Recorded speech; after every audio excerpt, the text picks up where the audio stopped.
What if you're trying to revive a version of yourself that has already expired? Not broken, not lost, expired. That could change everything. Most people misdiagnose this phase. They think they're lazy or unmotivated or distracted or even depressed. So they try to reset.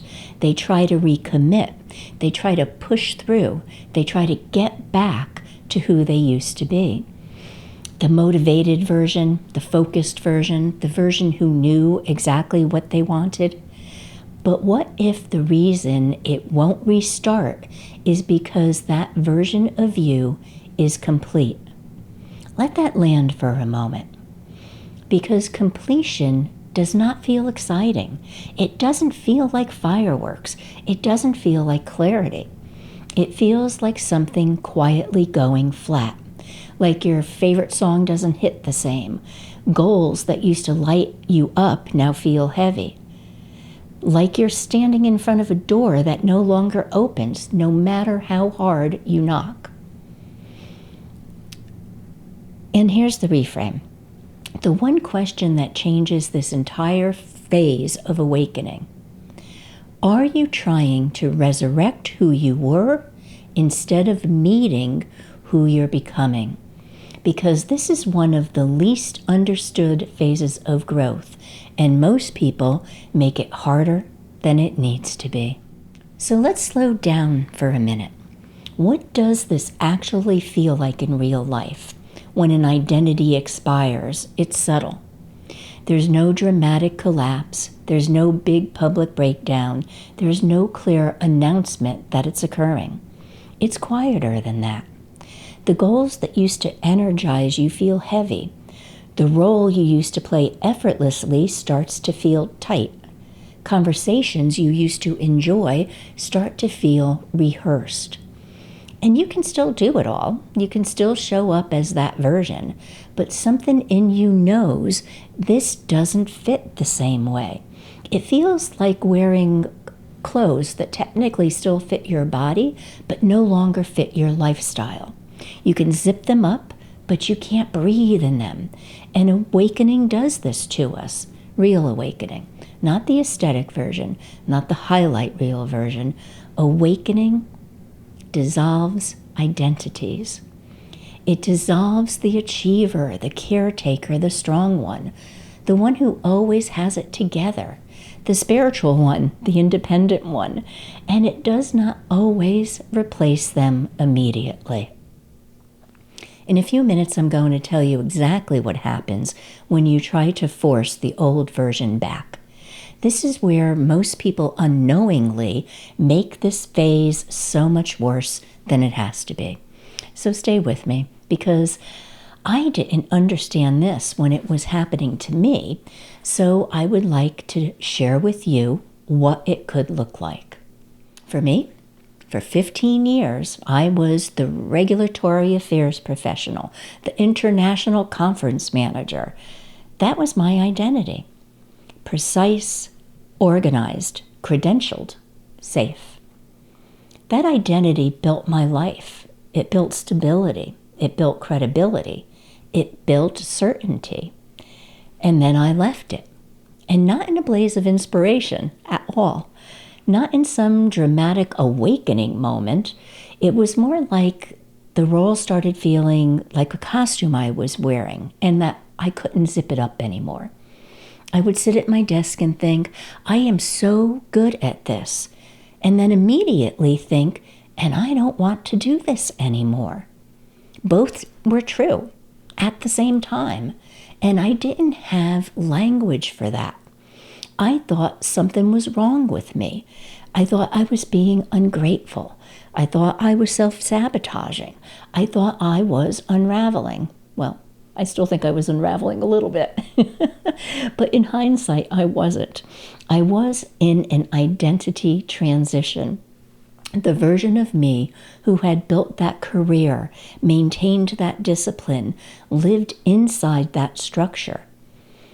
She had done her work. She was complete. I didn't know that then. I only know it now, standing on the other side of it all. And what I want you to hear is this. If I had fought harder to revive that version of me, I wouldn't be sitting here right now. Serenith Rising would not exist. This conversation would not be happening. That expired identity wasn't the end. It was the doorway. And this is where most of us make it harder on ourselves than it has to be. We do not mourn identities, we try to revive them. We double down, we recommit, we fix our mindset. We sign up for something new. We tell ourselves we are just in a slump. Because letting an identity expire feels terrifying. That identity built your life, including your routines, your relationships, and your sense of certainty. Letting it go feels like losing ground. And awakening makes all of it worse. Because awakening destabilizes certainty. It does not just dissolve beliefs, it dissolves roles. It dissolves who you thought you were. And instead of recognizing that something has completed, we assume something is wrong. So we force. And revival does require force. And this is where things start to spiral. There is a specific pattern I see in people going through this, and it almost always ends the same way when it goes unrecognized. Here's the pattern. You try to push yourself back into the old motivation. You overwork to prove you still are that person. You recommit aggressively. You make dramatic decisions to feel momentum. Or you swing the other way. You burn everything down. That's what I did. You quit before you understand. You redefine yourself overnight. Both are reactions. Both are avoidance, because underneath it is grief. You are grieving a version of yourself that you have not admitted is gone. And grief does not respond well to force. The more you try to revive it, the more disconnected you feel. The more you push, the more hollow it becomes.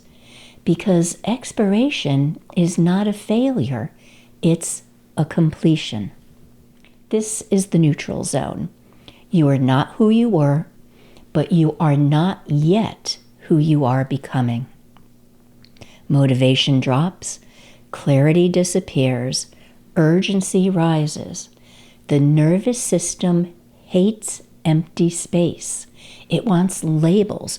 It wants direction. It wants something solid. But identity reorganization is quiet. It's not loud. It's not glamorous. And it is not inspirational. It is disorienting. And here is the reframe I wish someone had given me when I was in that phase. You're adjusting to the fact that who you were isn't who you are anymore. Sit with that for a moment. You're in the middle of becoming someone new, and that takes time. If this is the phase you are in, here is what not to do. Do not make dramatic decisions just to feel movement. Do not overdefine yourself. Do not rush clarity. Instead, reduce urgency. And what I mean by that is let behavior shift before identity labels shift. Make smaller decisions. Shift rhythms, not entire lives, overnight. Stop trying to declare who you are becoming. Let yourself become it quietly. You do not build the next identity, you grow into it. And that requires space. It requires tolerance for uncertainty. It requires not knowing for a while, which is uncomfortable, but honest. The fear underneath all of this is simple. If I let this go, who am I? The answer does not come instantly. But here is what I know from my lived experience. You do not disappear. You reorganize. An expired identity is not a failure. It is a completed chapter. Awakening is not about constantly adding. Sometimes it's about allowing something to finish.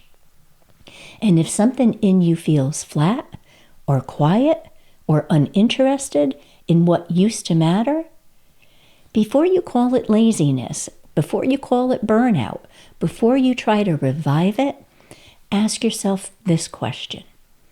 Has this version of me simply completed its work? That is the question that reframes everything. If this is where you are, you do not need motivation. You need orientation. This phase of awakening is quiet. It is disorienting, and it is easy to misinterpret alone. That is exactly why structured longer-term support matters. Not because you're broken, but because identity reorganization is not meant to be rushed. And if you want a space where you do not have to pretend to be the old version of yourself while the new one is forming, that's why I created Serenith Rising for exactly this phase. And I'll link it. It's still in creation. All right, still giving birth to this. So I'll put the link below for the waiting list. So if you're interested, go ahead and sign up, and I'll make sure that you know when it's actually available. But if any of this resonated, please do comment expired. I want to see who is in this transition. It helps me put materials together that I think can truly help. Because honestly, you're not behind. You are not failing. You may simply be evolving beyond a version of yourself that already did its job. And that is definitely allowed. Until we meet again, I'll say bye-bye for now. Many blessings.